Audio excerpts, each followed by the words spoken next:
Mais um desafio, né? As tecnologias. Mas, enfim, parabenizar o Roque, né? A gente sabe que, além do desafio de você fazer uma grande projeção tecnológica, hoje, nas nossas unidades escolares, além do custo também, é o que nós estávamos comentando antes, né, Roque? Tem que, acho que, buscar parceiros e tem que querer, né? Tem que, muitas vezes, a gente precisa bater na mesa de vez em quando, né? E nós, da educação, não temos muito esse hábito, né?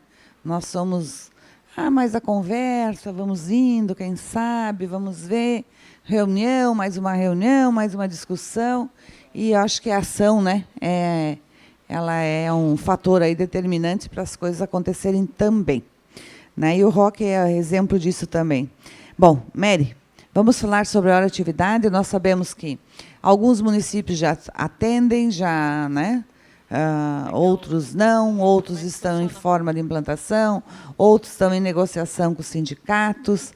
Quer dizer, nós estamos aí com uma mistura de ações em termos de hora de atividade bastante grande. Está praticamente cada um com uma situação diferenciada aí. Né, Mary? Vamos, então, discutir um pouquinho sobre isso. Obrigada, Astrid. Boa tarde a todos. Para contextualizar, eu vou apresentar uma experiência do município de São José, vizinho aqui de Florianópolis. Nós somos uma rede com 40 unidades de ensino, aproximadamente 3.000 servidores também. Por isso, o desafio foi bastante grande e continua sendo um desafio, e a gente sabe que é para todas as redes do Estado de Santa Catarina e do Brasil. Nós pensamos em, na verdade, trazer um registro histórico, né? Que é uma reivindicação da categoria da época de 80 já, né? Mas, como o nosso tempo é curto, eu vou estar trazendo para a questão do município de São José. Aqui a gente também traz que, de 90 a 2000, já tem estados que já aplicam a hora-atividade num percentual bastante significativo, como exemplo, Aracaju, que já tem, desde 2002, 50% em hora-atividade. E já começa, nos municípios, a reivindicação de ampliar 33% da hora-atividade, né? Então, a gente tem que tomar bastante cuidado com isso. Qual foi a primeira garantia de se ter um espaço para planejar e para estudar? Foi no nosso primeiro plano nacional, que foi de 2001 e 2010. Já trazia jornada de trabalho organizada, com trabalho com alunos, que vem ser depois garantido pela Lei do Piso, que é a Lei 11.738, que fala na composição da jornada de trabalho, observar-se o limite máximo de 2/3 da carga horária para o desempenho das atividades de interação com os educandos. E aqui os municípios também começam a passar alguns desafios, que São José também tem. A partir de 2011, então, as redes estaduais e municipais gradativamente começam a aplicar 1/3 da hora-atividade. A caminhada de São José.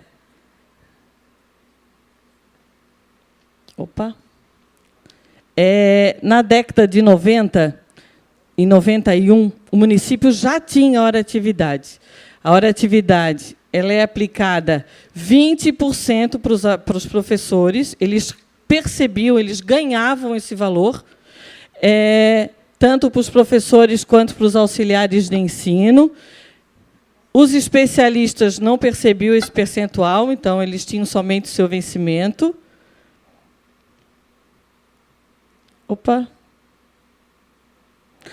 Em 95, nós tivemos uma lei do Estatuto do Magistério, então passa a ser regulamentado esse direito do 20% como vencimento,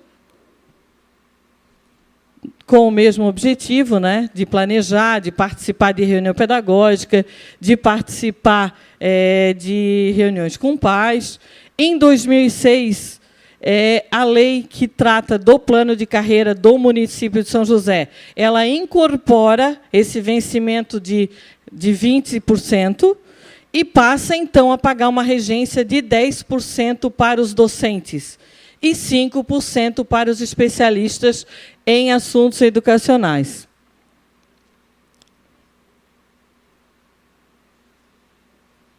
Está um pouquinho demoradinho aqui. Na verdade, com a lei do piso, em 2011, nós começamos, então, temos uma lei municipal, que é a Lei 5.000, desculpa, só um pouquinho, a Lei 5.182, que regulamentou a hora atividade no município de São José. Aqui fica um alerta para os municípios, precisa ter uma lei municipal para regulamentar a sua hora atividade, porque passa a ser um ganho da categoria e nós precisamos de uma regulamentação municipal também, não basta só a lei federal.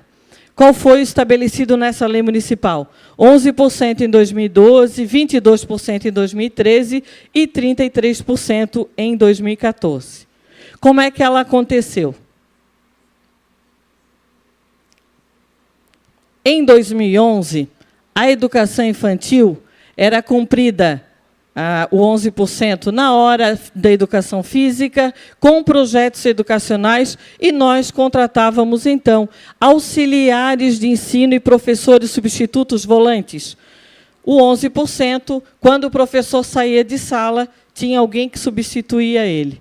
E, nos anos iniciais, as horas de atividades eram cumpridas nas aulas de educação física, na aula de língua estrangeira e filosofia. A rede tem 3 aulas de educação física nos anos iniciais, 2 aulas de língua estrangeira e 1 aula de filosofia. Tinha em 2011. Nos anos finais, nós pagávamos como aula excedente. O professor tinha 25 horas aulas, porque nós em São José temos, na educação infantil, são professores mensalistas, nos anos iniciais, professores mensalistas, e nos anos finais, professores horistas, que percebem por aula dada. Então, ele ministrava 25, 11% dessas 25 eram pagas como aulas excedentes para ele. Ele não gozava, ele cumpria e recebia. 2012, desculpa, 11%. 2013...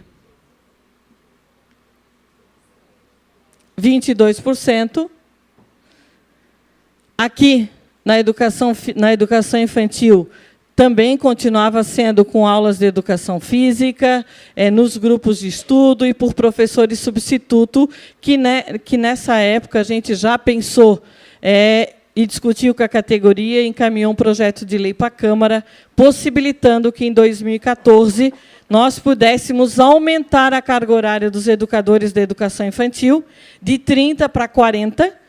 Eles, então, passam a receber 40 horas semanais e ministram 6 horas somente. Nos anos iniciais, continua sendo contemplado aula de educação física, língua estrangeira e filosofia. E também já tínhamos aqui a figura de algum professor volante. Hã? Não, 6 horas da educação infantil. E os anos finais também pagávamos como aula excedente. 2013 e 2014, que daí foi a regulamentação para que nós pudéssemos ter ela na totalidade em 2014. Em 17 de outubro, nós fizemos um decreto, e esse decreto, então, regulamenta essa lei municipal, dizendo de que forma que será aplicado 36% em 2014.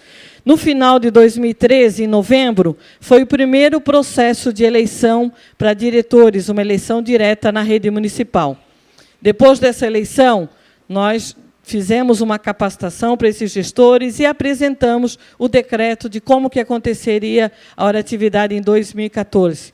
Houve necessidade de nova regulamentação e nós fizemos, então, uma instrução normativa dando uma nova forma para a hora atividade em 2014.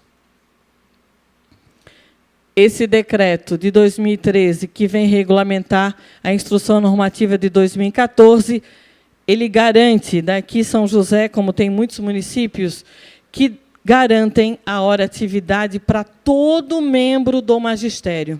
Hoje, o município de São José garante para o professor, para o auxiliar de sala, para o auxiliar de ensino, para o especialista em assuntos educacionais, todos têm direito à hora atividade. Todos percebem, hoje já percebem não, mas gozam 33% de hora-atividade. E também, inclusive, os professores das nossas escolas profissionais. Nós temos hoje 8 escolas profissionais que também têm o direito da hora-atividade.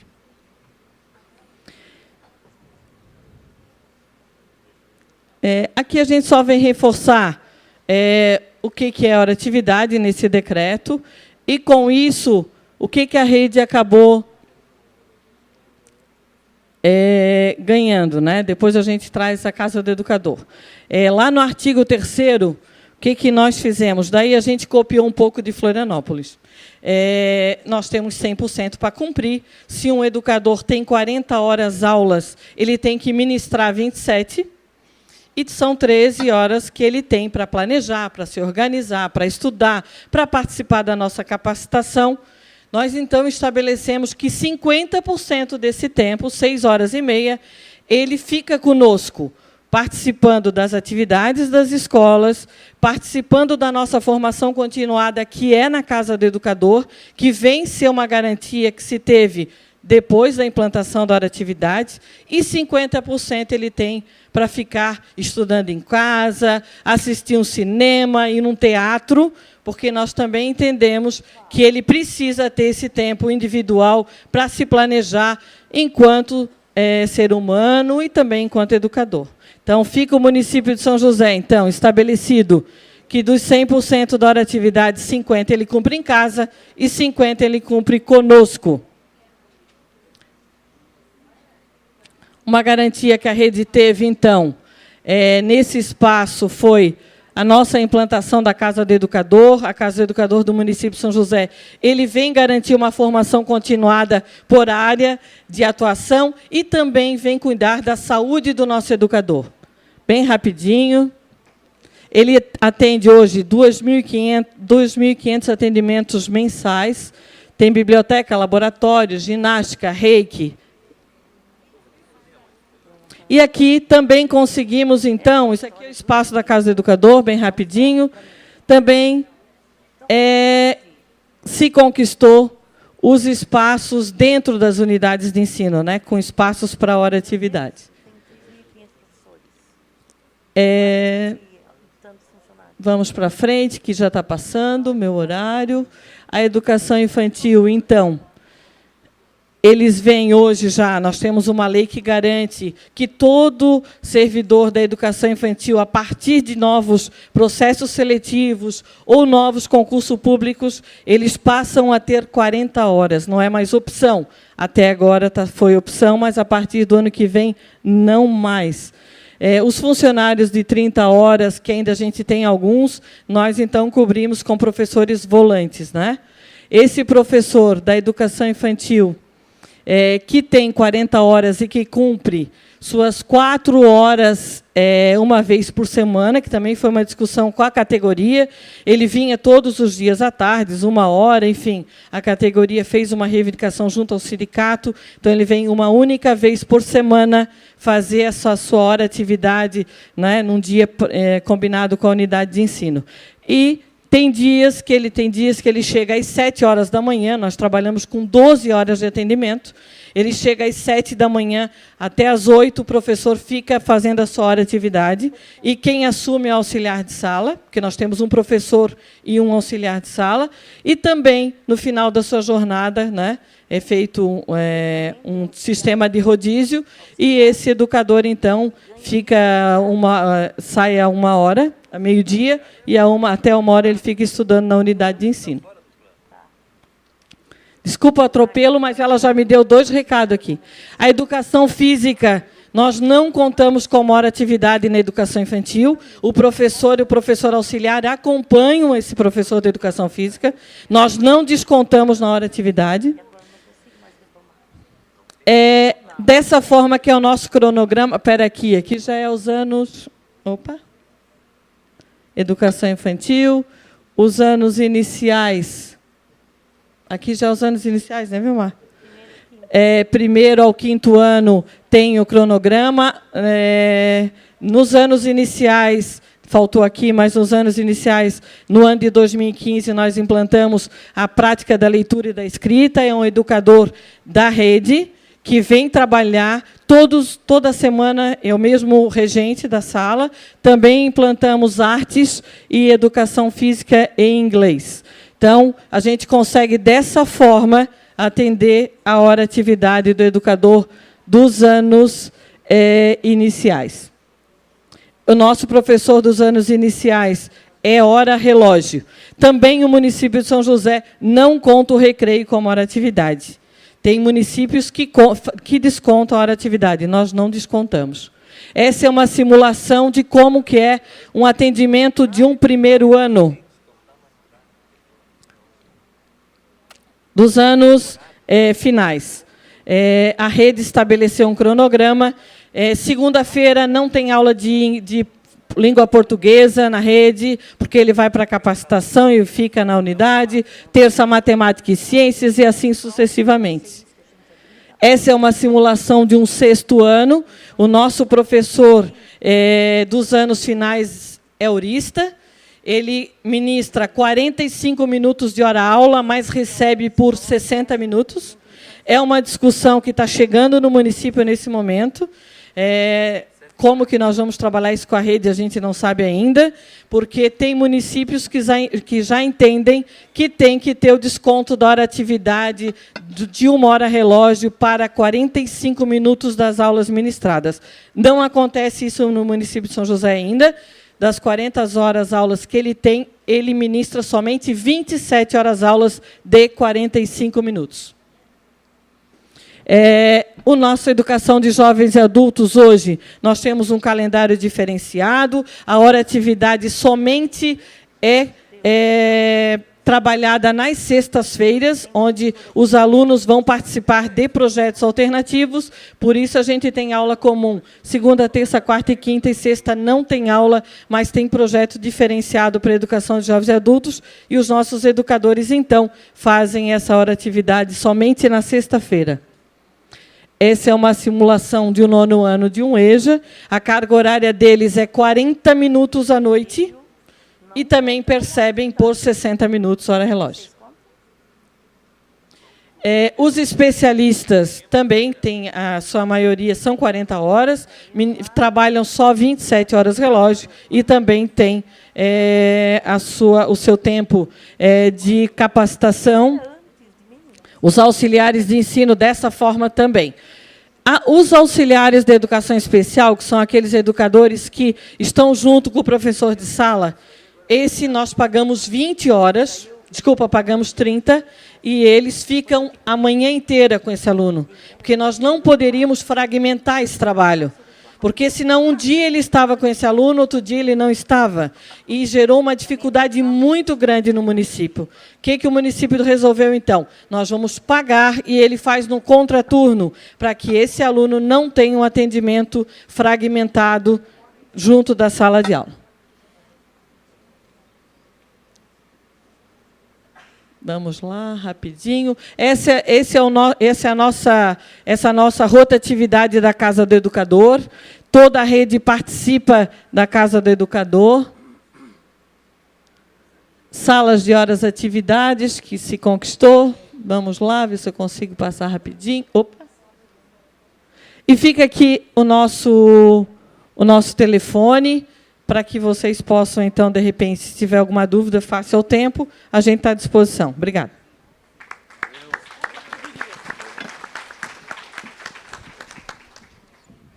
Ligou. Obrigada, Mary, né? Falando um pouquinho sobre a atividade, a gente sabe que também é um tema que está bastante em discussão.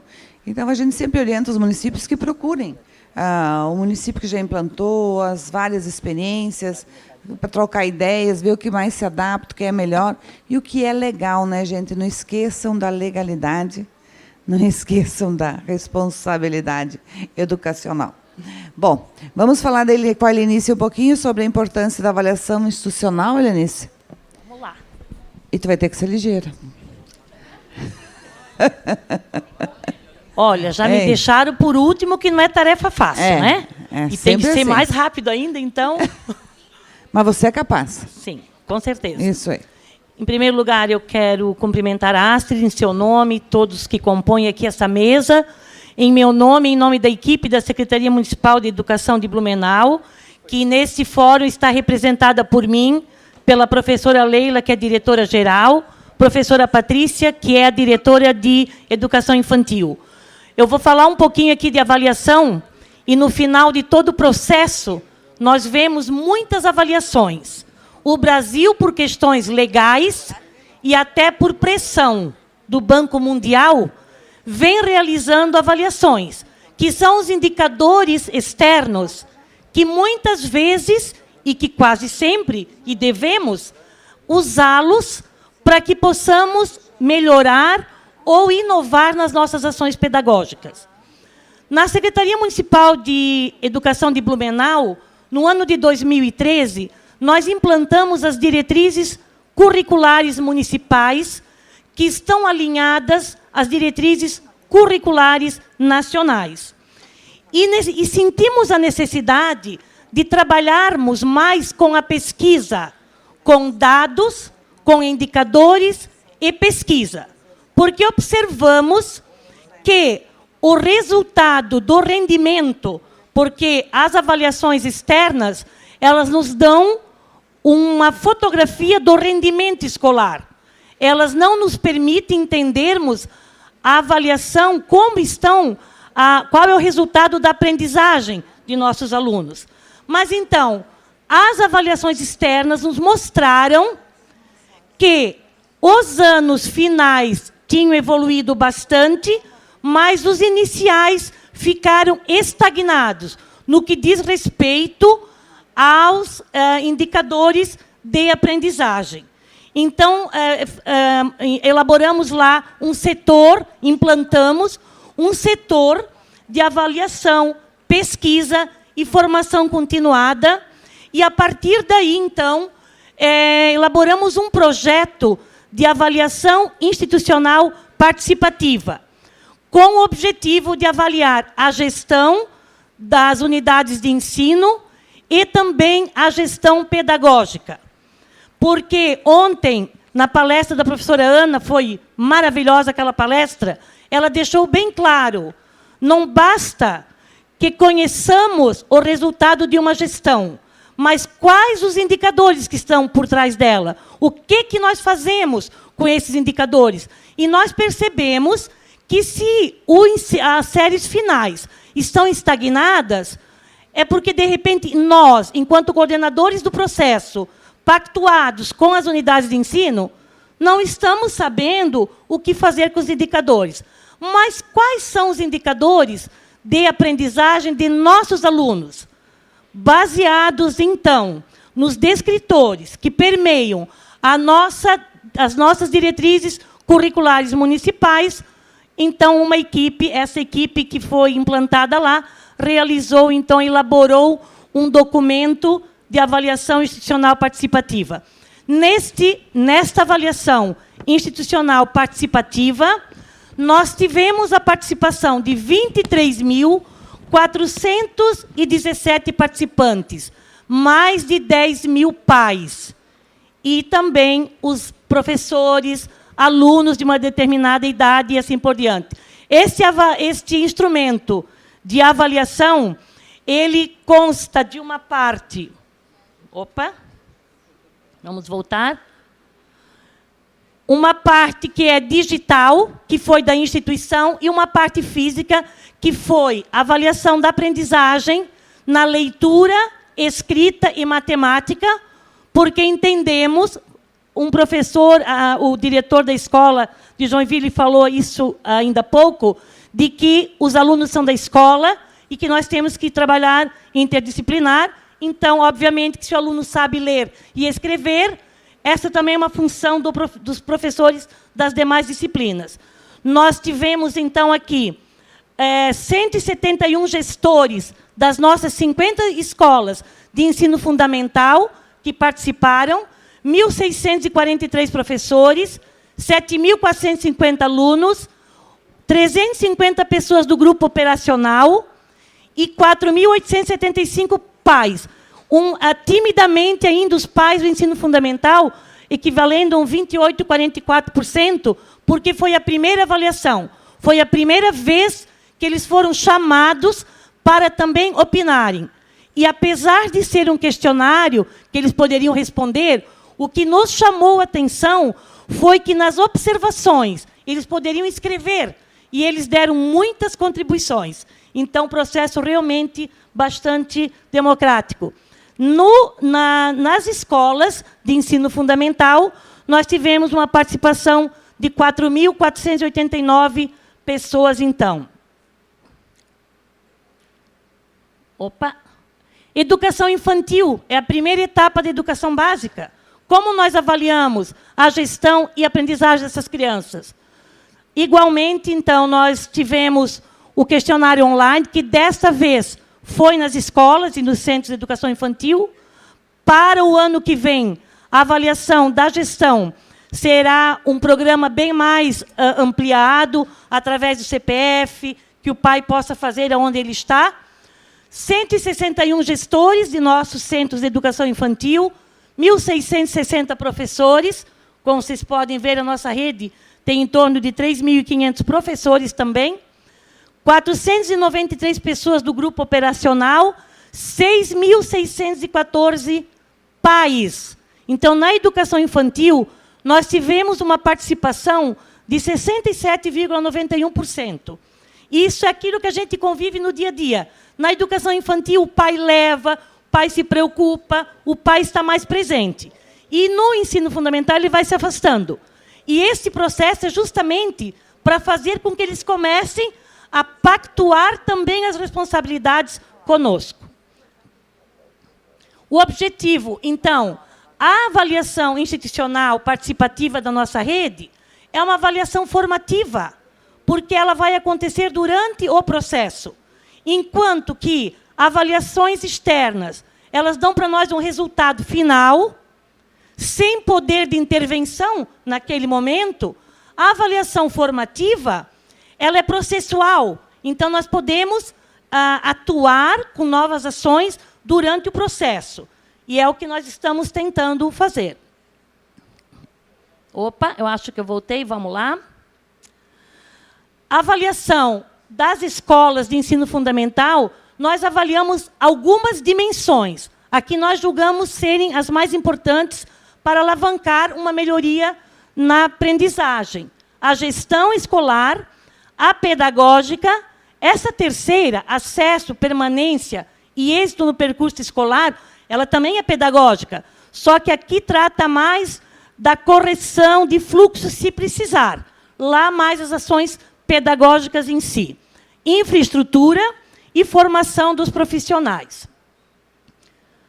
Nos centros de educação infantil, nós também avaliamos 5 dimensões: gestão escolar, pedagógica, interações e brincadeiras, espaço físico e ambiente, formação de profissionais. Ela tornou-se uma política pública municipal de educação, porque ela foi instituída através da Lei 910 de 2013, porque nós queremos ter a garantia que esse processo continue, mesmo porque, se ela é formativa, ela tem um prosseguimento de ações. Nós não vamos conseguir êxito em tudo o que nós queremos dentro de um curto espaço de tempo. Então, o projeto foi elaborado pelo CIMAIP, e elaborado por uma equipe que eu já falei. A formação, esse setor de avaliação pesquisa, ele deu formação para toda a rede. O INEP, eu até quero dizer aos gestores dos municípios que o INEP ele se sentiu lisonjeado. Nós convidamos, ele esteve em Blumenau, técnicos do INEP, para colaborarem na elaboração desta avaliação de aprendizagem, e eles até comentaram que Santa Catarina nunca tinha chamado, e que eles vêm, não cobram nada, então é muito importante. E eles deram uma certa legitimidade no nosso processo e contribuíram na formação do instrumento de avaliação. Aplicamos, então, as 2 avaliações, e depois, então, agora nós já... a partir da aplicação e dos resultados, nós organizamos o resultado da rede, que foi explícito para toda a rede, e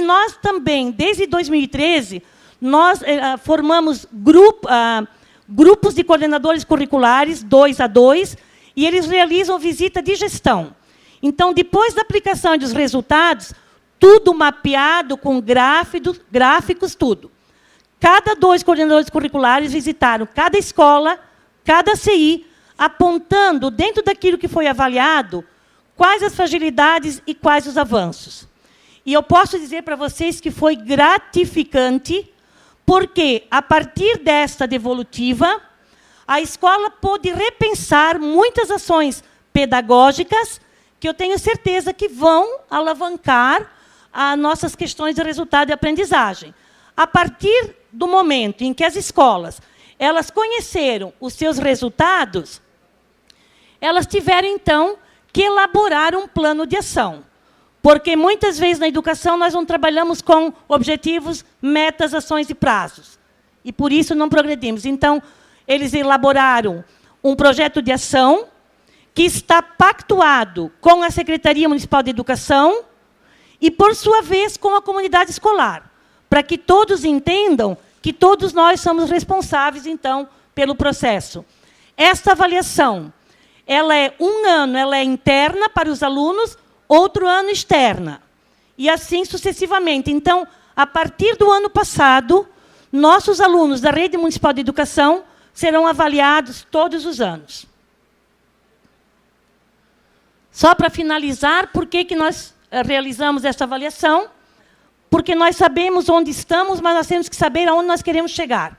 E, a partir das nossas diretrizes curriculares municipais e seus descritores, e através desta mudança, disso que mostrou essa avaliação, nós, então, poderemos implementar ações, programas, projetos, contraturno e uma série de coisas que nós temos na rede também. O importante, na nossa opinião, é que não apenas participarmos efetivamente de todos os processos, mas as escolas e os sistemas de ensino devem trabalhar para a equidade. Então, nós temos que trabalhar e implementarmos políticas públicas que venham garantir o direito de aprendizagem a todos. E esse é apenas um exemplo que nós estamos implantando e esperamos que esta ação, que esta política pública, ela possa vir a melhorar a cada dia mais a aprendizagem de nossos alunos. Muito obrigada pelo espaço. Obrigada a você, Helenice, né, por também estar colaborando nesse processo de avanço da nossa educação.